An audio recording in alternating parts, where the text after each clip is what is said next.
When people talk about homosexuality, they often ask, is it a choice? I heard it is. Hello, what's your name? Christian. Well, Christian, let's see what the latest science has to say. Oh, that.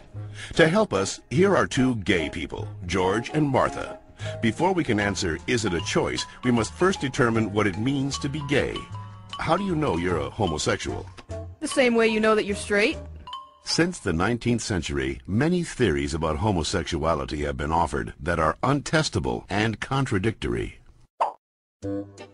Male homosexuality is the result of an absent father and an overbearing mother. See ya.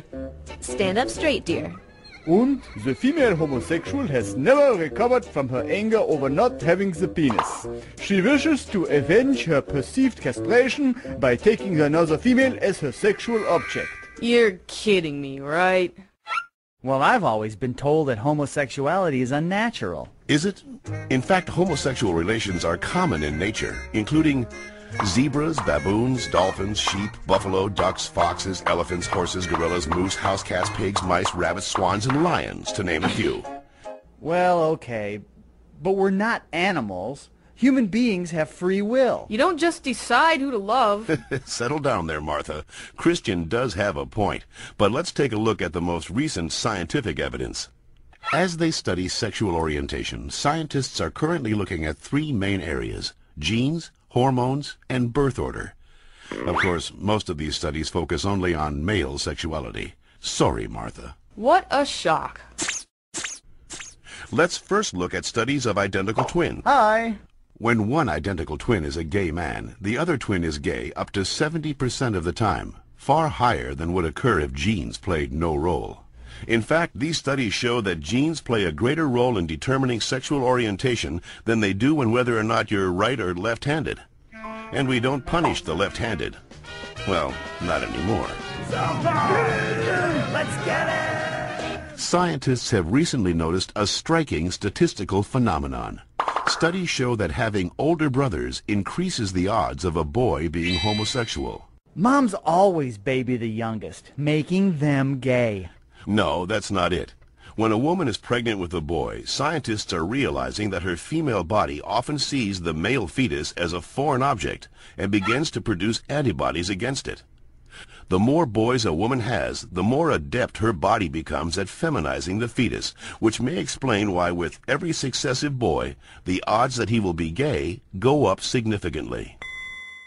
All right, maybe you all accept it, but what about those people who started out gay and say they became straight by discovering God? What about ex-gay ministries?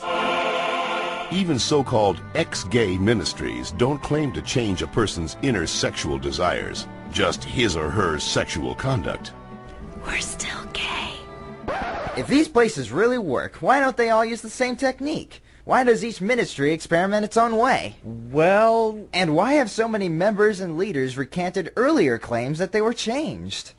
Maybe these programs don't work for everyone, but what's the harm? How about the feelings of shame and guilt they instill and reinforce in their victims? Or the money, energy, and time they sap from people who have nothing wrong with them? Says you. Well, in point of fact, not just George says that, Christian.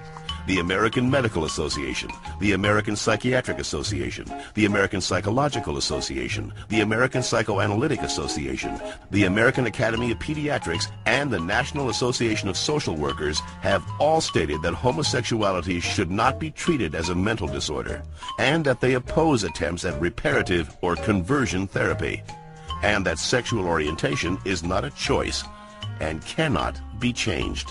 So that's it. I'm supposed to believe that it's not a choice just because all those doctors and scientists say so? Or you could just ask us. I do know this one girl named Heather who goes back and forth, but she's Shut up. The information in this educational cartoon is based upon studies that can be found in any university library, with the possible exception of the Bob Jones University in South Carolina.